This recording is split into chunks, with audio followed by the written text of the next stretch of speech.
Welcome, everyone, back to the School of Greatness podcast. Super excited about our guest, Jay Abraham, in the house. Good to see you, sir. Oh, my pleasure. I'm super excited about this. Yes. Now, I heard about you a few years ago, like whispers in the industry. You're like a whisperer, like the godfather of business strategy, the marketing.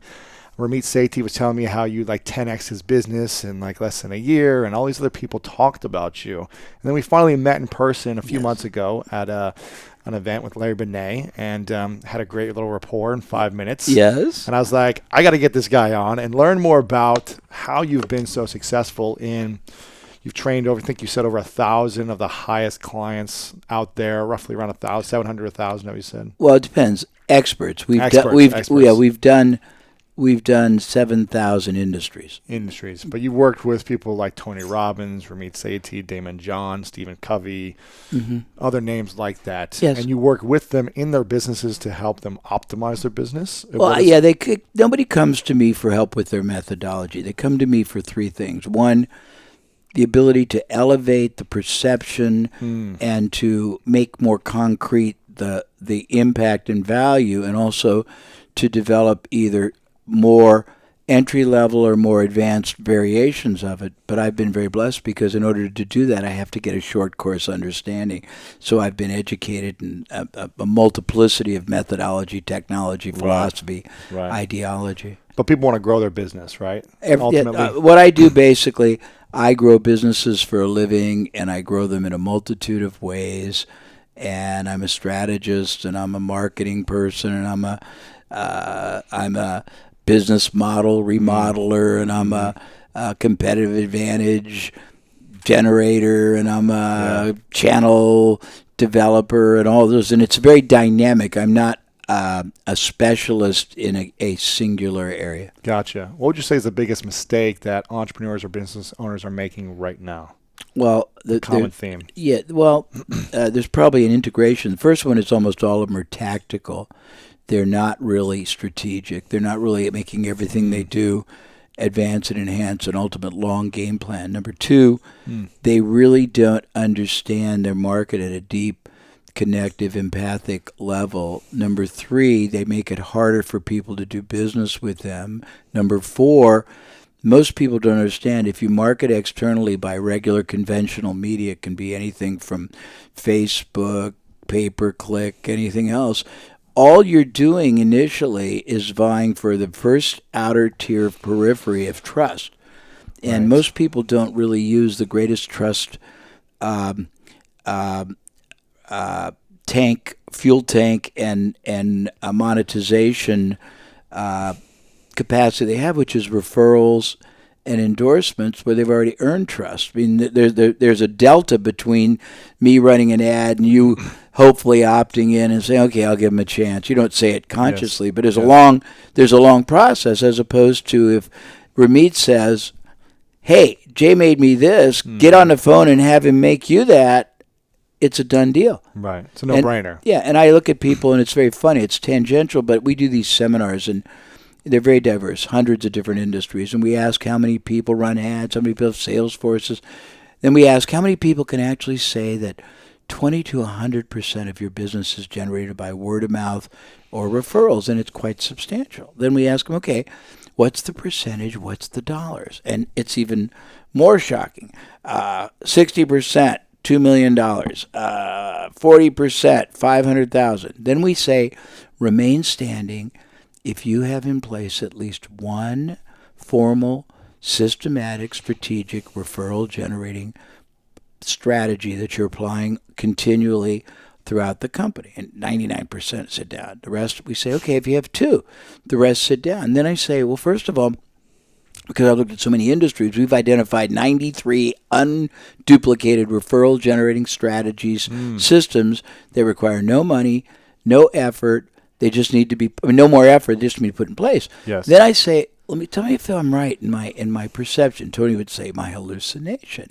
And we say, so I believe a referral generated prospect buys quicker, negotiates less, buys more things, buys more often, buys longer, is more profitable, is more enjoyable, refers more people, costs you nothing to acquire, as opposed to how many of you spend 10, 20, 30,000 on ads and trade shows and pay-per-click trying to get that first outer periphery of trust. And I said, there's something wrong with this picture. I'm trained to see what's not right, but what's wrong with it. I'm a super critical thinker. But yeah, I mean, I get on a tangent, but people don't take advantage of that. So how do people implement a referral system in the online marketing world? Let's say if they have a business they're running online, and depending on the industry, but how would you Well, the first thing is a pre-assumption that you have such goodwill because you've added value that's perceivable and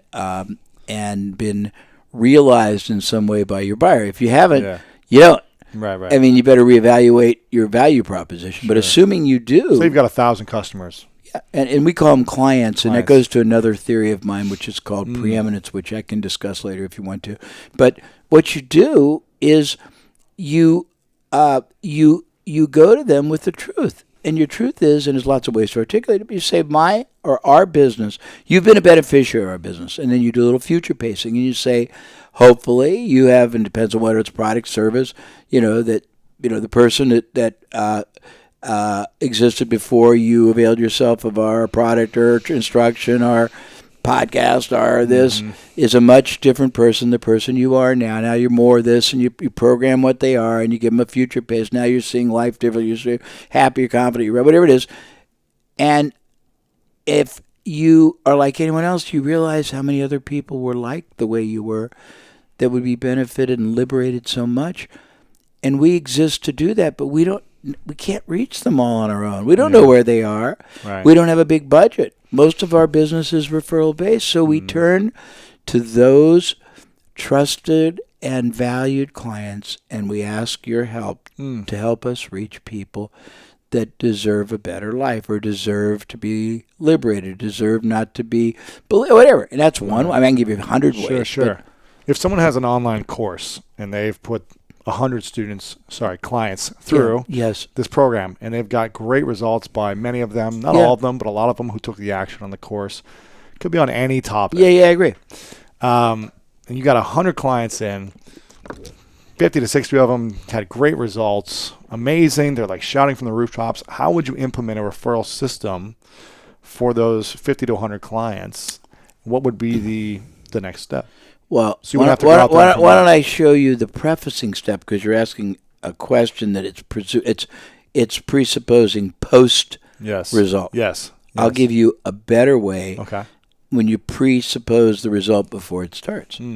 You basically sit down in the beginning, and it's in your marketing, and it's in your interaction, whether it's live, whether it's recorded, and you say, our business exists. It lives or it dies by the referrals you bring us.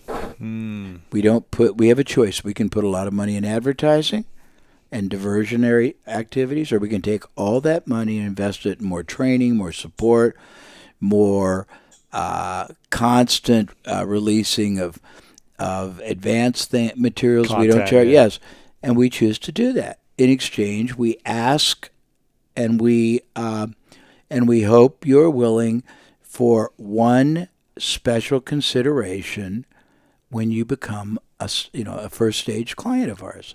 It's this: we tell you what we're going to do. We're going to give you the best training. We're going to give you the best help. We're going to give you the best answers if you're confused. We're going to give you support. I'm just talking about information. I can't apply to anything. We're going to give you tools nobody else does. We're going to give you a higher success probability, and we're going to give you the motivation, the guidance, the pathway, and the crutches and tools to make it easier for you to take action and achieve your goal than not. Only once, if and after what we've invested and promised to do for you, it happens. We ask you to identify 2 equal quality colleagues in your life who you care enough about that you wish the same kind or different, but the kinds of outcomes, and introduce them to us, knowing that we have all these introductory information or education that's gratis, and also if they wish to avail themselves, we won't consider their commitment binding for 45 days and until they've, and that's one way you can do it. So you Right, set them up from the beginning. Wow. And how do you have them? What's the mechanism for the introduction? Is it like send them to an email opt-in? Is it an email introduction? Is it? Well, there's many ways you can do it. So, as I said, we were talking offline, and I said the advantage of me, which is also the disadvantage, is I can give you 150 different ways to do it. Sure. One way is to say, do this for us. You know, we're having a short course primer on what we do, why it's different, and introducing some of our more grateful and impressive success stories. And it would mean a lot to us, but it probably mean a lot more to anybody you invited if you would get 3 of your friends to come. That's one thing. Second thing is, you've got a book. If you have an online version and you're not selling much of it, you could say, we want you to gift this book to 5 people in your life that you know need it, but also you are confident will read it and will spend time really reflecting on it and get them to talk. I mean, you can do a million things. You can say, we want you to write to your colleagues, 5 of them, give them specificity. But what I always do is try to enumerate who they are, and I have to tell a story to make it. Yeah. So years ago, I was very big in the training business. We were the largest client for a version of Wells Fargo Bank, and every week I would go to lunch with the bank manager, who happened to be a really hot single divorced woman, and every week she would lament that she had no dates. And this woman's hot. I mean, she's good looking, she's intelligent, successful, money. You know, she revealed a little bit of her physical interest, so she would be a perfect date for anybody. Right. And so I'm wondering, after about the 4th time, I said, well, tell me what you're doing. And she said, well, I'm just saying to everybody, hey, why don't you guys help find me some quality dates? And I said, but you're not denominating what you want. You're not telling them what to do. And I gave her a template in 5 minutes. I said, when you go back to the bank, do this all day. Go to everybody that you interact with where it's appropriate, whether it's the tellers, the managers, your clients, and just say, I was thinking that I've talked to you all about looking for a quality man to hang out with, and I don't think I ever explained to you what he might look like, where he might be. And so I gave her a context. He's going to be 40 to 50, a professional. He might be divorced, but you know enough about the background that it wasn't his fault. He's not brutal. He doesn't smoke. He's not alcoholic. He's a good man. He's a good father if he has children. He's got good values. His interests are such and such. He's not a confirmed bachelor. He's a confirmed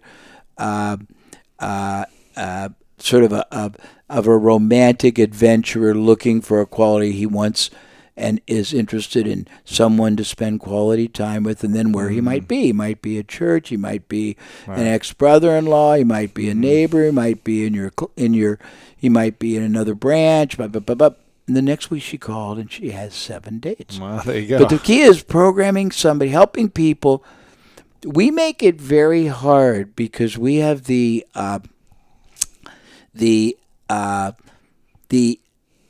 ignorance, and I guess I'd almost call it insolence, to think that everybody understands the implications and the dimension of our abstract requests or comments. And they don't.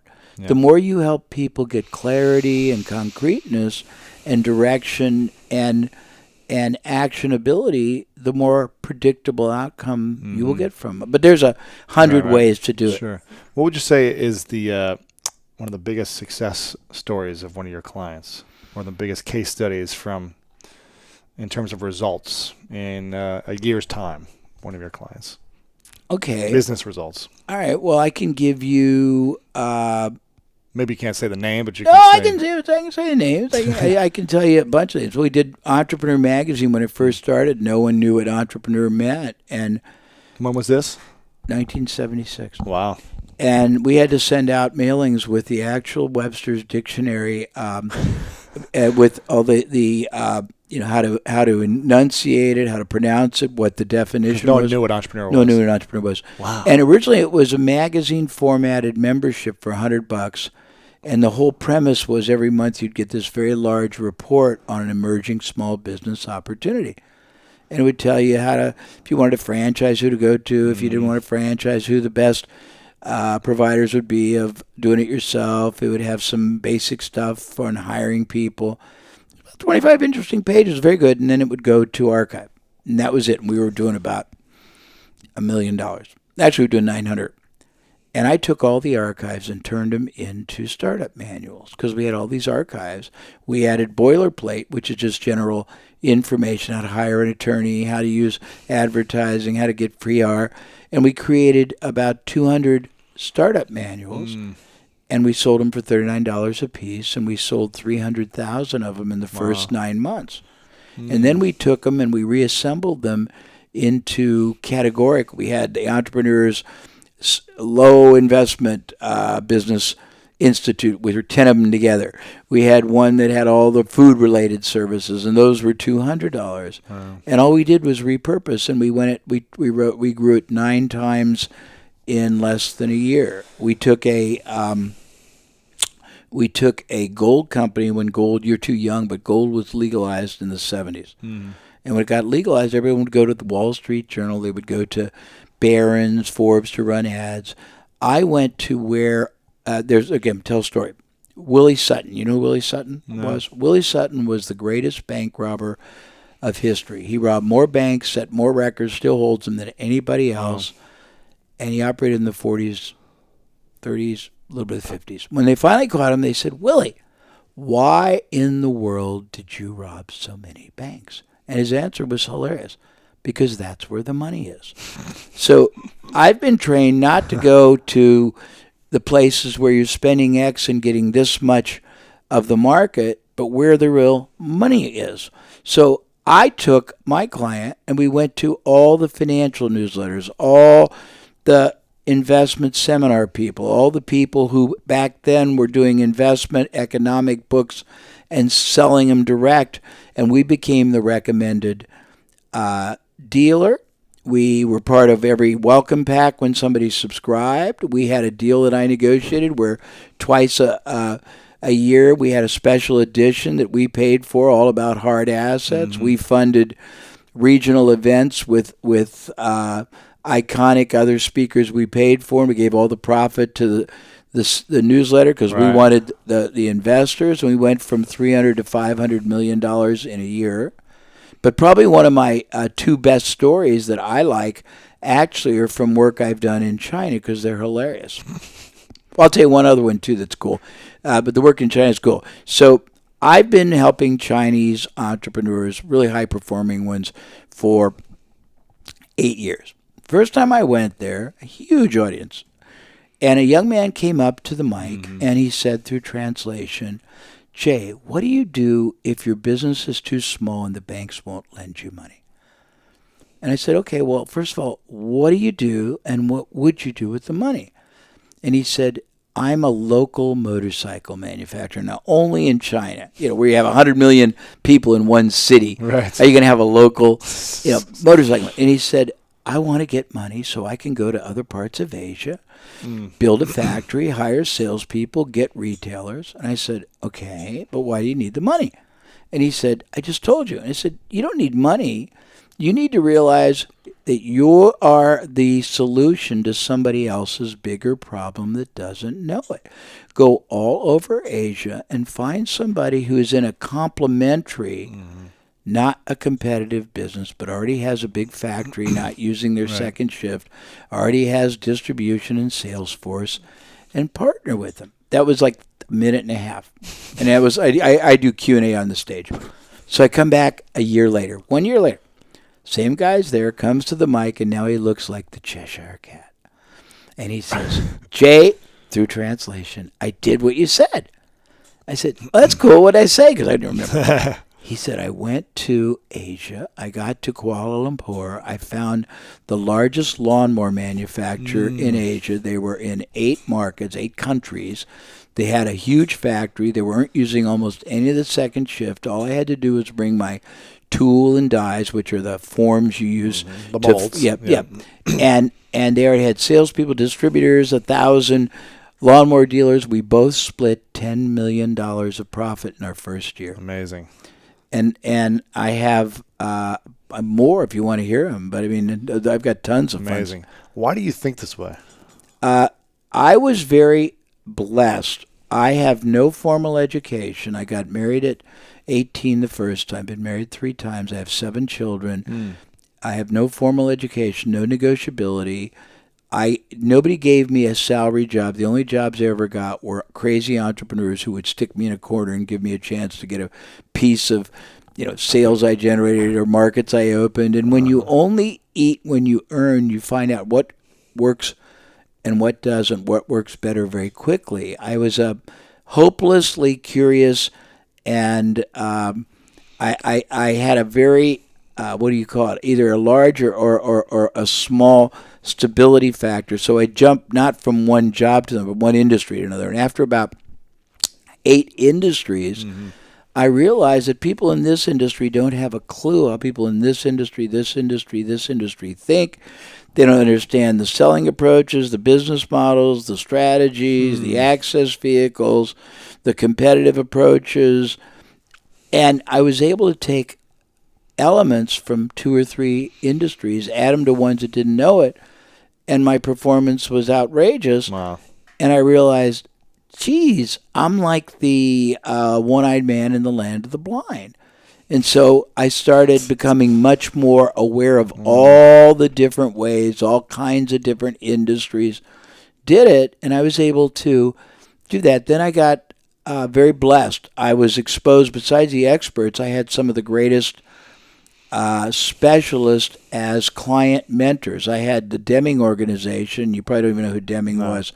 Deming was the father of process improvement, optimization, highest and best use theory. He's the one that went to Japan right after the war and helped the Toyotas and the Nissans and the Hondas become such successful manufacturers. Wow.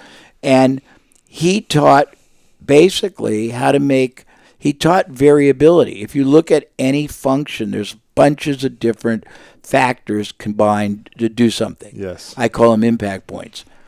Each one has variability, and if you can make each one perform 10% better, and you have 30 different elements, you're getting not 10%, but you're getting hundreds and hundreds of percent improvement. And I learned about the geometry of business. I had the largest multivariable testing agency in the world, and they work for large corporations, and they would test millions of dollars worth of hypotheses, putting different collections of SKUs together on a shelf or different sizes, end cases, signage outside, selling something and testing different ways of following up to see breakage or repurchase and factors. Then I worked for the largest strategic litigation consulting firm in the world, and they tested everything from venue, jury type.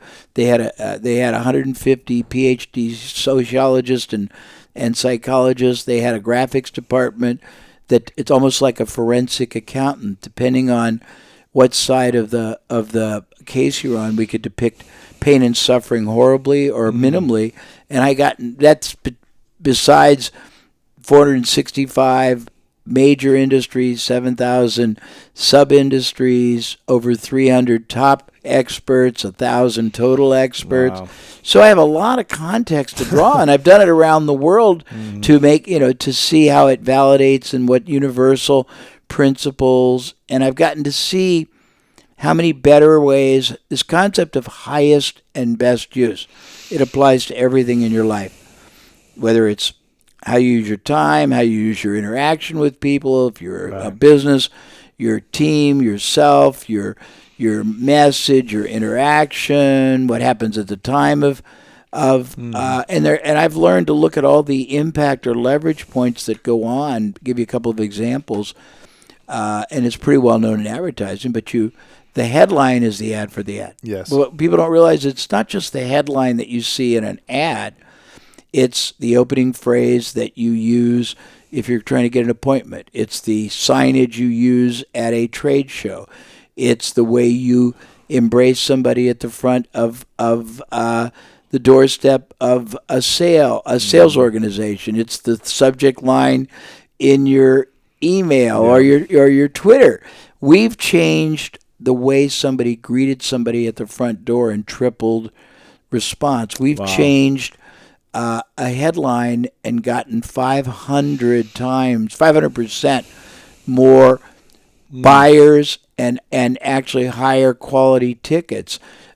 Nobody looks at that. Nobody looks at if you look at a company that sells lots of different things and you look at different places they do it, you will see that different products, different propositions, different media, different categories of buyers are worth different amounts. Yes. But if you don't know that and you treat everything as equal, you're going to spend the same amount on everything. Whereas one kind of a product buyer may buy more profitably up front and not buy on the back end. One might not buy well on the front, but buy 20 times. We learned what's called the lifetime value of a buyer or the marginal net worth. And it's looking at not just generating a sale, but it's strategically, what do you want that sale to do? And when you start looking at that, it changes your whole, we created a company from scratch, a company called Icy Hot, which is prominent today in retail. But when we bought it out of bankruptcy, and it was only doing $20,000, and it was selling the same thing by mail for $3. And nobody had ever looked at the buying history, and we saw that for every new 10 buyers that came in, 8 would buy every month for life. Wow. Because there was no cure for arthritis or bursitis. And out of every 8 that bought, 4 would buy other products from us. And out of every 4, I'm just averaging here, a little bit off. Sure. For every 4, 2 would buy twice a year bulk for gifts. So, and we were selling it for $3. It cost us 55 cents. This is a long time ago to put out mail. So we were making $2.45. Every time we brought in a $3 sale, we were accruing out of 10 people something like $200 a year for life in profit. Wow. And when we made that realization, we realized we could afford to lose upfront money Yeah. as long as our cash flow would handle. And I got on the phone and I set up deals with 1,000 radio stations, television stations, publications, all kinds of media to run ads for us, selling our $3 product and keep all the money. And we actually sent them an extra 45 cents. So we were into it 55 and 45 a dollar. And as far as cost. Right. But we went from 20,000 in sales to 500,000 buyers in the first year. And you could do the numbers. But better than that, we got so much no-cost advertising that we forced retail distribution. If you know what that means, it means that a mail order company sells direct and it makes money, but it's not a lot of asset value. Right. When you become a consumer product distributed in drugstores and grocery stores, your value now goes to 10 or 12 times sales. And in a year and a few months, we got it to where we sold it for $60 million back in the 70s. No, it's better than this, to a big pharmaceutical company. And because they didn't appreciate intangible assets, they let us keep the 500,000 buyers who were all geriatrics. Plus, they didn't prohibit us from using all of the distribution channels, the 1,000 radio stations, TV stations, for selling other things, and we got $60 million. So I've been through a lot of interesting things. I can tell you tons more if you want to talk. Well, who was more influential in your life growing up, mom or dad?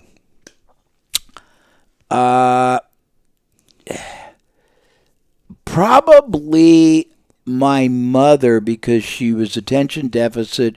She was into reasonable self-acknowledgement, but she always wanted to try zany things. Okay.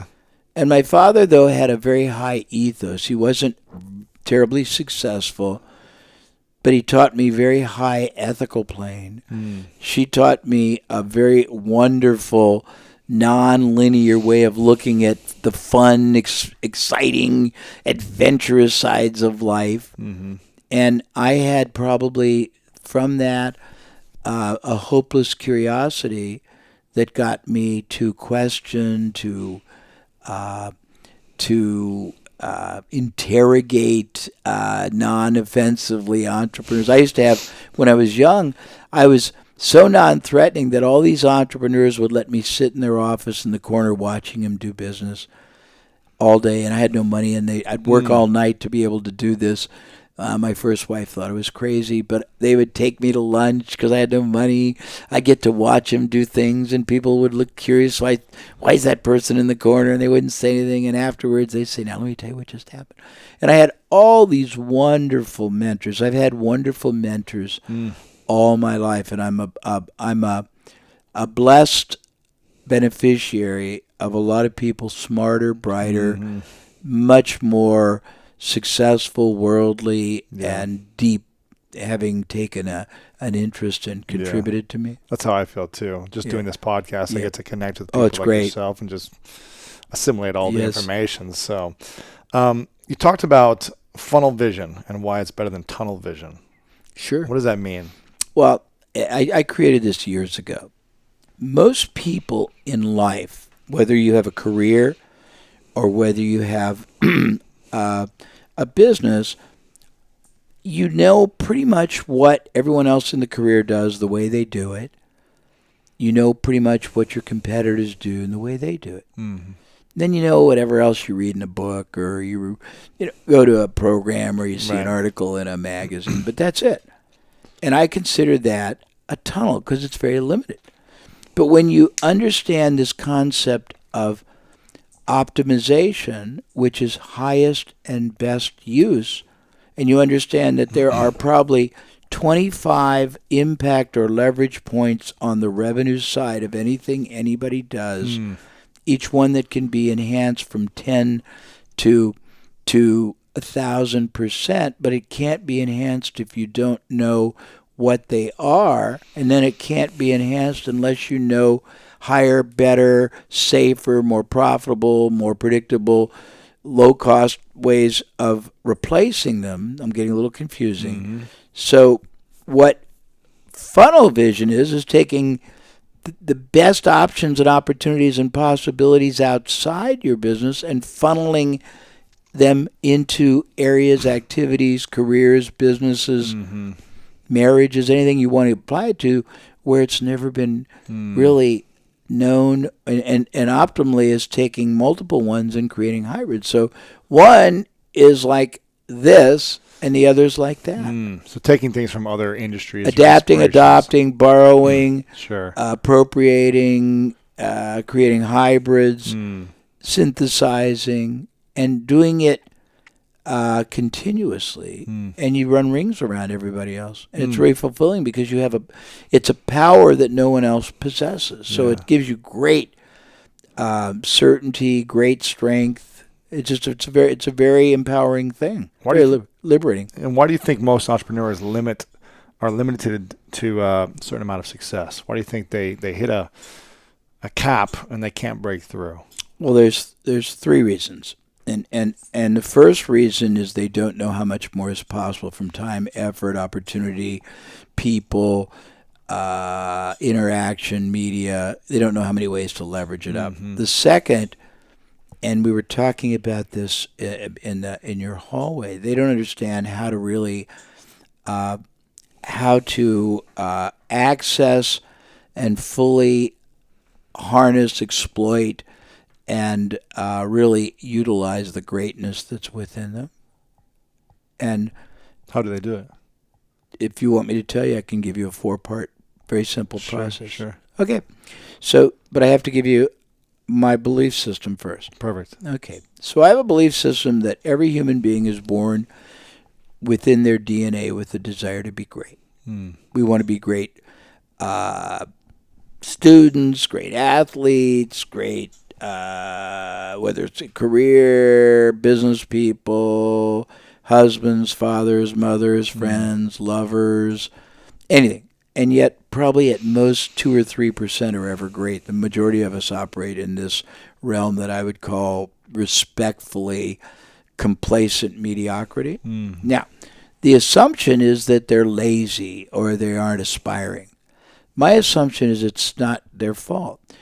No one has ever given them a context of understanding what true greatness is supposed to look like and feel like, both internal, here, how you communicate, how you look at things, how you contextualize your interaction, and also how it is supposed to be received. If you don't know what you're supposed to be doing differently, internally, externally, and no one's ever really framed it for you, you can't be that way. Now, then, if you can get that far and figure out what it's supposed to be, you have to be able to gauge it against where you are, and there's a delta. Yeah. And then you got to look at it in the whole totality of your life, because there's like 5 or 6 categories. You cannot be great in your business. You cannot be great in your marriage. You cannot be great in your health.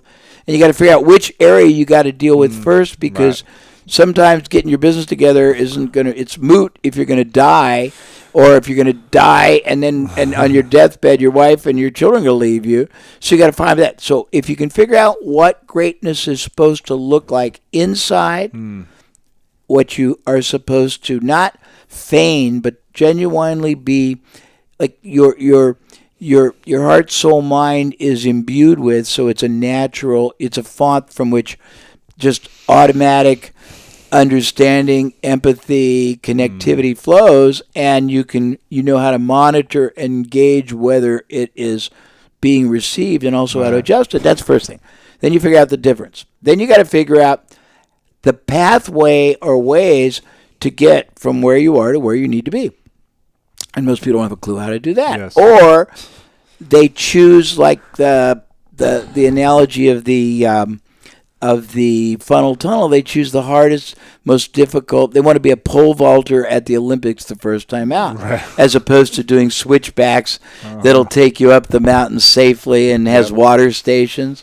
So if they are lucky enough to figure out the safest way to get from where they are to there, then they have to have the courage to embrace it. Now, this is where it gets really tricky. And you're single? I've got a girlfriend, yeah. Okay, but no children? I'm not married, no. Okay, no. I have 7 children. Yes. So from very vast experience, my kids, when the very first time they tried to talk or walk or eat or poop or ride a bike, they were terrible. Right. And it was scary. But what they required was a champion who believed in them, who they felt comforted, who would reassure them, who would get them back on the horse, who would keep advancing them. And most people don't have, and this is not a crass comment for a compensated mentor. I don't like coaches. I like mentors, because they've been there, done that. They know it's possible, and they can hold you to a higher standard. But most people try to do everything alone. They don't have connection with people. They worry alone. They aren't connected. You need advocates and champions who care enough to hold you to a higher standard. And that's why people aren't great. Yeah. Does that make sense? Absolutely. Yeah. And if you can get those things, it's incredible. I just don't. I think, and it's not. There's no shame. One of the biggest, I think, penchants I'm on is the relief of guilt, because almost everybody is made to feel that they're not good enough, and the reason they're not good enough is they don't know what good enough is supposed to look like. That no one's ever helped them. And as soon as they know, it's very easy. It's not hard to be greater. It's not hard to be great. It's not hard to be exceptional. But it is hard if you don't have any idea what you're doing right, wrong, what you need to do to shift, how you have to think differently, and then it is wrong if you can't embrace it. I mean, a lot of people are so scared that they will be seen as weak or incompetent, that they're afraid to, and vulnerability is greatness is a byproduct of vulnerability, if that makes sense. Absolutely. And most people are afraid to be vulnerable. I agree. What is something that you believe that almost everyone else disagrees with you about? I believe two things. And I can't have a single answer. One is that I think people's goal in life is tremendously flawed. I believe most people are obsessed with an end result. They want to make $1 trillion. They want to be in great shape. They want to have the hottest wife. They want to have the biggest house, the fastest growing company, the most toys. And they think that by getting that alone, all of a sudden their life's going to change. The heavens are going to open. The angels are going to trumpet. Euphoria is going to prevail, and all goodness is going to befall them, when in fact it's anticlimactic. It's no different. It just increases the complexity of your life. Yeah. I believe that your life is not about an end result. It's about the process. The fact that you and I are doing this for an audience of 1 million is wonderful, but if we were doing this for just you and I, that's fine too. The process is as good as it gets. Yeah. When I travel, I have and I think your goal in life is that every time you interact with anybody for any reason at any stage, your job, your responsibility, your opportunity, your privilege is to make that person better off because you were in their life. Absolutely. When we travel, and I travel a lot, I have a protocol. And I'm not saying this because I'm so cool. I get off on it much more than I give. I do a lot of things in Asia, and very sincerely, not being discriminatory, or a lot of Asians don't reveal a lot of emotion. So when I go to China, when I go to Japan, when I go to almost anywhere, first thing I do, because I fly on great carriers and I drink great champagne, so I'm usually need to hydrate for a day. So the first day I do nothing but hydrate. The next day I split it. I go into the lobby or the bar for 4 hours, and I smile at people till they smile back. Quite fascinating to see the difference. How long does it take for them to smile? Sort of a battle of wills. 3-4 minutes. Really? Yeah. You'll smile at them for 3 minutes? Yeah. Until they finally smile back? Wow. Yeah. Where it's here, it's a couple seconds. Well, in the but US. it's a different culture. Yes. I ride the elevator up and down for 2 hours and do it. I get off on the floors and talk to the housekeepers and the servers, and it's very fulfilling, and you know you're enriching their lives. Sure. But you're feeling, and we'll talk, and if they speak English, you'll learn their worldview, and it's very interesting, and they're husbands and wives and mothers, and they have the same hopes and dreams. And I think that we talked a little bit, most people, and many young people today, and I have millennial children, I have exes, I have a little younger than baby boomers, and I think they've lost track of true connectivity, humanity, humility, and what really provides fulfillment and satisfaction in life. And I mean, I've got Porsche, Maserati, I got the fastest production car in the world, I got supercharged Range Rover, I got a beach house, I got a big house. That doesn't, I mean, it's nice.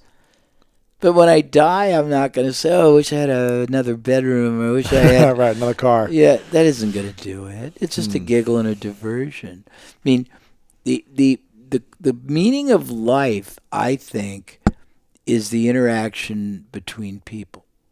And I think that the growth you give and get, the fact that you're always a teacher, and a student, and that you should always be obsessed with learning. And the other thing I'll say, because it's all related, I think you have an obligation in your life to commit every time you interact with anyone to stop. And whether you're trying to sell somebody, have a discussion, you want to, there's a couple of, I haven't used these nomenclature for a long time. You want to, first of all, examine how they're seeing life, because no two people are having the same conversation. Right. Because they didn't have the same background, same values, same image in there. And I'll give you a great example in a minute. You want to understand their values and what their life is like. You want to appreciate it, because yours may be very different. You want to acknowledge them and show them that you are listening and respect it. You don't have to accept it, but you have to acknowledge that that's their reality. And I don't think most people are willing to do that. And listening is one of the greatest overlooked skills in hearing. And demonstrating to people that you did hear and you really did grasp. I've got a story that is outrageous that I'm happy to share or not, but it's a very profound demonstration of the power of this. Sure, go ahead. Okay, many years ago, it's a cool story. And I got a couple of ways of nonlinear thinking stories. Many years ago, I was in Australia to do a seminar, and the most interesting thing was, this was 20 years ago, and I was going to do 4 sold-out seminars with 300 to 500 people each at $5,000, and I was going to do a $25,000 one. Those were big numbers 20 years ago. We flew in. My family was tired. We were at the Sheraton downtown. I couldn't sleep. I went upstairs to the concierge room, and I was drinking Crevassier back then. And there was one man in the corner, and I was always very curious. So I walked up to him, and I told him 2 things: that I was from the United States and I was here on business. That was it. The rest of the 90 minutes we spoke, I just asked him questions. And I came to find out he was from Germany. He worked for a large pharmaceutical company. He traveled the world calling on third world health ministers selling population control systems. I, of course, was curious what different population control systems look like, how you sold them, how you got an appointment to sell them, how when they were bought, the populace wanted to be controlled. I wanted to know whether it was done basically on the up and up or on the under and under. I wanted to know how many calls it took, how long it was, who administered it, whether that was a back-end service or part of the package, all kinds of questions. Then I switched, and I wanted to know what life was like in Germany. Cost, school, stability, where you go on vacation, what kind of education did he get? How do you become this person? How do you make cold calls on health ministers all over the world? Then I wanted to know what he was going to do when he grew up, because he had this incredible Rolodex. Then I found out that he was a keynote speaker at the Third World Health Convention that was there, because there was security everywhere. And we talked a few more minutes, and I'm drinking Crevassiers. And after about 5 or 6 or maybe more, I was starting to get very wobbly.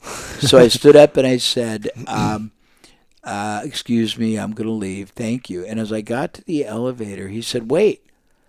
I have to tell you, you are one of the most interesting people I have ever met. And I didn't know anything about you. No, but here's what it taught me: a defining lesson that has guided my life. I'm leaning on the framework of the elevator, praying that when the door opens, there's an elevator in it, not a shaft, because I'm pretty giddy by then. But I realized a distinction that I've carried with me for 20 years. If you want to be interesting, all you have to do is be interested. If you want to be respected, all you have to do is respect.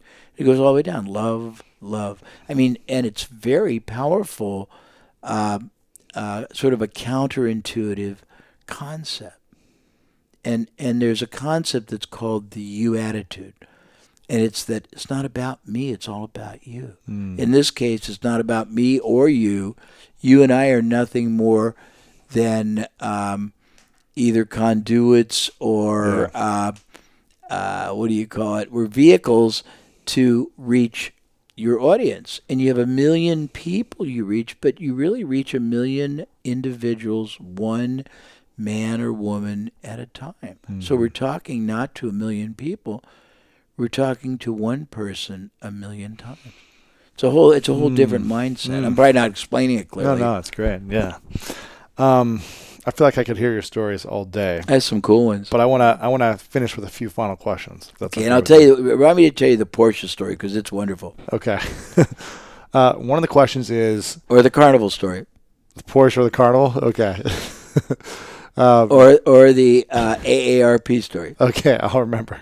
Okay. One of the questions is that I have for you is, what's a question you wish people would ask you that they never do?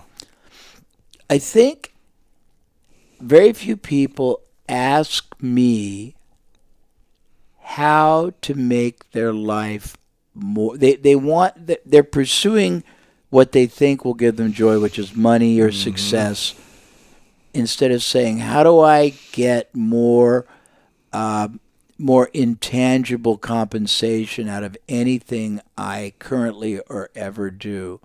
More fulfillment out of the things I do. Yeah, I mean, all kinds of things. Yeah. Satisfaction, fulfillment, contribution, Yes. connectivity, and what's it look like, because I don't think they know that. And then secondly, I hurt for 90... Now, if you look at the world all over, 95% of the business people are small.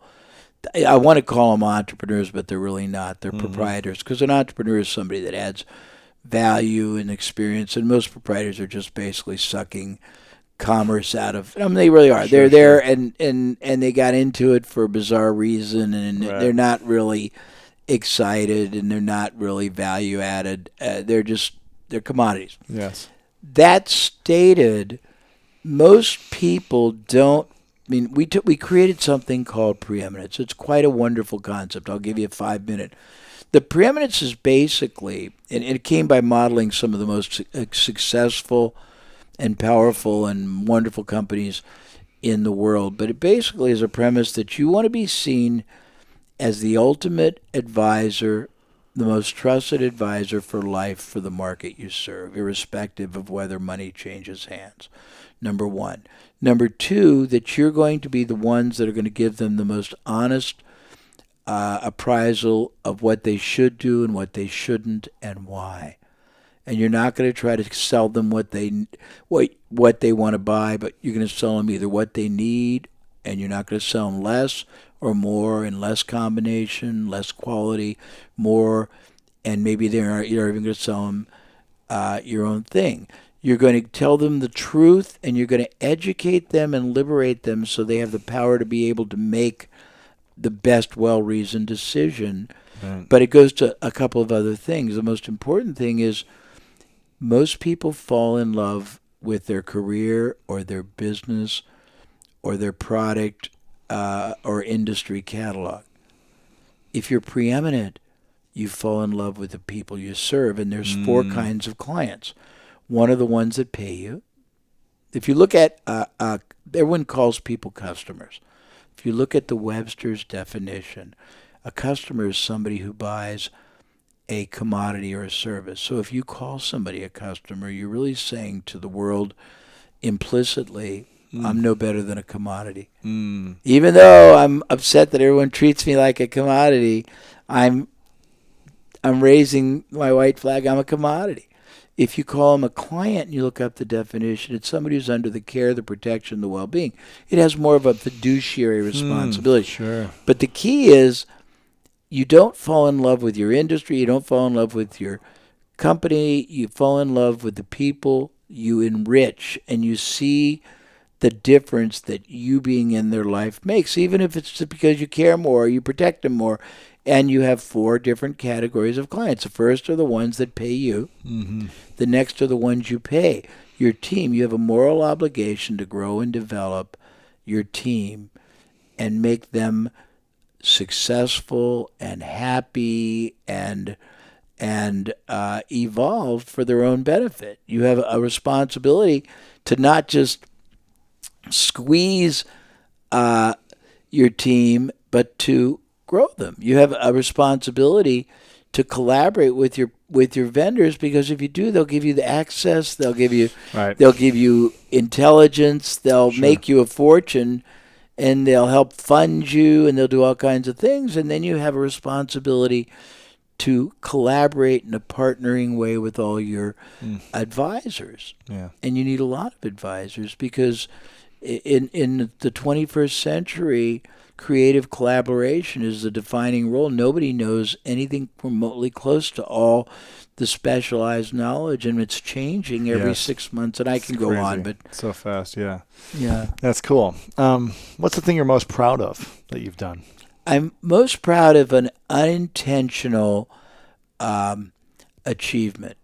In the course of my life, I've been able to impact tens of thousands of high-value creating entrepreneurs on a worldwide basis who have created a preeminent-based enterprise, who are sustaining, multiplying, and expanding values and character and leadership. By the way, leadership is another integral part of being preeminent. You are a leader. You have the moral responsibility to lead people in what's in their best interest. But I have had the effect on people, and because they are companies, you get this enormous leverage, because it's a triple leverage. Yeah. You're leveraging the ownership, who are instilling their beliefs in their team, who are instilling those beliefs in a different way in all the prospects and buyers, who are instilling them in their families, who are instilling them in their vendors. And I'm very proud. You look up preeminence, and I think I'm the top 40 or 50 pages on Google, but you can look it up all over the world. I'm also very proud. I did a book in Japan that was designed to help young adults avoid walking into the woods and committing suicide. I don't know if you know this, but in Japan, there's they have 35,000 approximate young adults every year who feel hopeless and helpless, and there's one woods they all walk into. There's movies been made about it. Really? Yeah, there's one that, who's the one that does the commercials for Lincoln? Matthew McConaughey. Yeah, he just did one last year where he walked into the same woods in Japan to commit suicide, and they just have petrified people there. And we collaborated with a foundation. I didn't make any money on it, to create hopefulness, happiness, possibility, purpose, passion, and show them all they could do with a life, a career, and things like that. I've been, I've helped influence some. I'm on the World Bank President's Committee to grow entrepreneurship in third world countries. That's cool. I'm very proud of being able to be a mentor to people like Damon and Ramit, and I'm grateful of the fact that I have had influencers who've gotten me a level of understanding, ethos, value creation, appreciation for humanity, just things that and I'm grateful I'm still viable intellectually, and that I keep growing. I mean, I have a wild, disparate spectrum of totally different clientele all over the world, and I learn from them, and they're all kinds of industries, and it keeps me very stimulated. Who's one client you wish would call you to hire you, or one potential client? I would like to do more private equity, because they have big portfolios, and my methodology works for almost anybody. I like people that have a lot of moving parts, a lot of enterprises. I mean, right now I got crazy. I got the number one elderly care company in China, the number one human resource leasing company. I got the number one Sure. specialty pharmaceutical. I got a guy in Japan that sold $70 million of tiaras to Dubai Museum. I got the number one guy that teaches dentists how to do implants. I got Wow. a $15 billion hedge fund. I got the biggest roll up in podiatry. I've got I got a doctor in Taiwan that gets 5,000 new patients a year, and these are people that no doctor or hospital can figure out what's wrong with them. Wow. I get into very interesting. I have an oncology group. I mean, very diverse. Sure. I like diversity. That's cool. That's cool. Before I ask the final couple questions, I want to take a moment to acknowledge you for your incredible contribution to so many of your clients, to all the different entrepreneurs, That's business gracious. owners, Thank you. the people who are looking to make an impact. They're looking to increase their profits, but they're looking to make an impact with their clients. It's the ones that are attracted to me, and I'm attracted to. They don't want to just make money. They want Right. to make the money as a byproduct of making a difference. Yeah, yeah. Well, you've done an incredible job again with the whispers that I've heard about you for the years. Everyone talks about how you help transform their business and their life. So I want to acknowledge you for your That's incredible, gracious. Thank you. Yeah, your curiosity, your consistent commitment to learning and growing in each industry and mastering understanding the different industries to be able to apply it to anyone. So I want to acknowledge you for your gifts to the world. Well, that's It's very amazing. nice. Yes, Thank you. That's very sweet. of course. How can we support you? I have one final question before I ask it. How can we support you? Where can we connect with you? What's the biggest thing you've got going on right now? You can do three things. Number one, we realized long ago that the majority there's so many small businesses out there that accept a fraction of of the yield, and I got to tell a concluding statement, not a story, yield that the effort, the time, the opportunity could give them because they just don't know what's possible. Right. We've set ourselves up to be one of the greatest entrepreneurial benefactors, and we actually give better stuff away gratis. We buy people our stuff, and we don't even ask for opt-ins. I mean, Sure. we should, because my daughter would like to make money. I lose about $1 million doing this. But anybody who's an aspiring or a real entrepreneur professional worldwide should go to my website because jabraham.com? Or? it's abraham.com, but we have one part that's just charming. It's called 50 Shades of Jay. Okay. And we put the most eclectic spectrum. I interview people. I get rights to great things. I've got 5 hours on preeminence. I do questions all over the world and problem solving, and we have tons of them. Tony Robbins and I, we do things together in London, and they're there. And I've got but Peter Diamandis and Tony, all kinds of really rich things that don't sell anything. The only thing that I want anymore is I look for companies to do long-term, I'll use the word deals. People who have a lot of underperforming assets, underutilized opportunities, underperforming activities, undervalued intangible assets,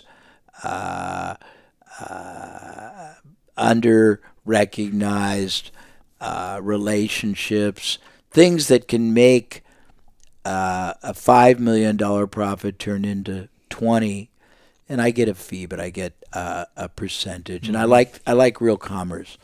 As far as I do a few seminars around the world, but mostly I just do Q&A for them, and I do a few keynotes. But I like if you're too small, which most companies are, then let us enrich you, and it'll always come back. If you don't grow enough, you'll tell somebody. If you grow a lot, you'll come back, and you can. But either way, if you want to be a preeminent, profitable, and meaningful and fulfilled entrepreneur, we have probably some of the greatest, no cost, no selling, no stipulation, no catch stuff, and we do it because we can. And then if you're large enough, I'm always eager to talk to you about a long-term collaborative relationship. But it does matters if not that. The others help me help as many people because I don't know who to reach always. Sure. So And abraham.com will get either of those results. Yeah, the best one to start with is abraham.com, and then /the number 50 shades because it's wild and it's wonderful. And then you get on. If you want to opt in, we send worldview stretching commentary all the time. Sure. So, but it's great. And Okay. either way, it's fine. Thank you. Awesome. And do you have a book about all your philosophy and everything as well? We have. I have. Let's see. I have Getting Everything You Can Out of All You've Got. I've got The Sticking Point, the 9 Reasons Most Businesses Get Stuck. I've got The CEO Who Can See Around Corners. I've got Bedtime Stories for Business Owners. They're all up free. Cool. They're all on your site. They're up there. Okay. We have a couple new ones that are just coming out, but we have complete, just they're all free, and there's no opt-in or anything. Awesome. Well, Jay, this has been amazing. The final question is, what's your definition of greatness? My definition of greatness is knowing that at the end of the day, the world or a segment of the world is better off because you were in it. And if certainly you can be Mother Teresa, but you can also be somebody who dedicated herself to, the Scouts and the PTA. I read, and my wife thinks I'm crazy, I read obituaries. But I don't really read the really high-profile ones. I read the little ones about, she was a acting teacher in high school for 40 years, or he ran the science club. And I think that if you've left the world better off, more passionate, more connected, more excited, and more and just better. You've made them better because you were in their lives at any realm of, like, we were walking in front of your facility because we were early and there's construction going on. Yes. And we were talking to the hard hats, and they're so nice, and they're not vile, and they're not the ones. They were just very gracious and apologetic for the inconvenience. Sure. And they make you feel great. I mean, bringing someone joy, bringing someone a sense of acknowledgement, bringing them happiness, having them feel listened to. I mean, when I first got on the World Bank Committee, we were talking about transforming, all these third world struggling entrepreneurs who are making $50 and teaching them how to make $150. And the man that organized us all said, "Do you understand? It's profound if you help one." And I think that it's admirable to have the loftiest goals, but it's equally as, what's the right word I would use? It's equally as shameful to dismiss the fact that you can make a difference one-on-one every day. Absolutely. And it's just as important. That's it. I love that. I forgot. I do have one final question besides that. Yes, sir. This is called the 3 truths. Okay. I ask everyone at the end of the interviews. If it's your final day, since you talked about obituaries, if it's your final day many, many years from now, you've created everything you want to create, you've touched everyone you want to touch, you've said everything you want to say, and all of it was erased. And you're at your bedside, your whole family, everyone there you care about is there. They say, "We don't have anything to remember you by, except for our memories, but none of the content is actually out there online or physical. But here's a piece of paper and a pen. You get to write down 3 simple truths. You get to fit on this one little piece of paper. Note card. What would you say are the 3 truths about everything you've learned, experienced, lived, loved, that you would leave back as lessons for us? Your 3 truths. What would that be?" Great question. That's a great question we would ask. One of them is I would scribble down as succinctly as I could so it didn't consume all 3. A quote from somebody named Bob Proctor, because it's wonderful. He says that 99% of all human beings struggle in life with the wrong question. The question is, am I worthy of whatever this goal is? And it can be a goal to be happily married, have a career, be wealthy, whatever. And his answer is when you realize how much more is possible from your capacity, your energy, your commitment, the opportunity. Your right question is the goal worthy of me, not am I worthy of the goal? And I think you should ask yourself, is the goal I'm pursuing worthy of me? And it can be your marriage, the way you're dealing with it, parenting, health. The next thing I think is, I would say the greatest joy in life is to keep growing as a human being. And growth means many things: intellectual knowledge, contribution.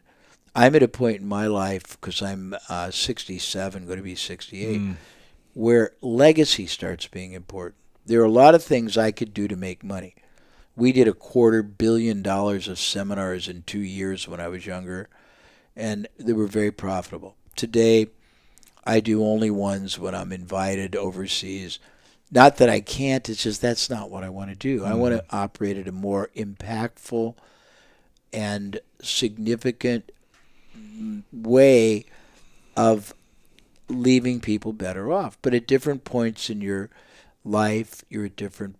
I just think it's very important to look at your life and look at it in the context of, what am I adding today? What did I add today? How did I make someone, something better off? How did I grow myself? How did I make myself a better person? I just think things like that are more important. And how much can I respect others? Because I think that our biggest flaw today is we're not connected. And it's the irony of ironies, because the big rhetoric is the connected world. Yeah. But I don't think we're connected. I don't think people have a lot of one-on-one. I don't think they are deep in their commentary. I think people are obsessed with telling you all about me, not caring about you. And I think that there's a big tragedy there. There's a very famous friend of mine who's the #1 expert on adult entrepreneurial ADD, ADHD. His name is Ned Hollowell. Very fascinating man. You should interview him. And he said the biggest gap of people today is a lack. He said it's a lack of vitamin C, and it's not vitamin C from the sun. It's the connectivity. We're not connected. He also says the biggest mistake with most people is they worry alone and they build things way out of proportion. So, I mean, I can go on and on, but... Sure. Was that #2 or #3? I don't know. I wasn't counting. Give one more then. Okay. Final truth. Final truth is that the greatest skill a person can possess and the most powerful singular tool you'll ever have is your genuine ability to ask Socratic questions, listen carefully, and demonstrate that you heard the answer, but keep taking it deeper and deeper, because you'll always hit profound pay dirt. There you go. I love it. Thank you. Thank you very much for coming on. My Appreciate pleasure. it. This Oh, was my great. pleasure. We'll have to bring you back again and share more stories. That'd be great. Thank you. Thanks, Jay. Thanks so much for watching this video. I really appreciate it. And if you enjoyed this video, then make sure to subscribe to my YouTube channel. You can do that by clicking right here to subscribe, because each week we come out with awesome, epic, and inspiring interviews and messages and videos just for you. So click subscribe right here to get notified of new videos every week. Also, if you enjoyed this specific interview, we've got a lot of great interviews like this that are uplifting and inspiring. So click right here to watch the previous interviews, because the people I've had on are pretty cool and epic as well. So click here to watch previous interviews. Click here to subscribe. I love you guys, and I'll see you very soon.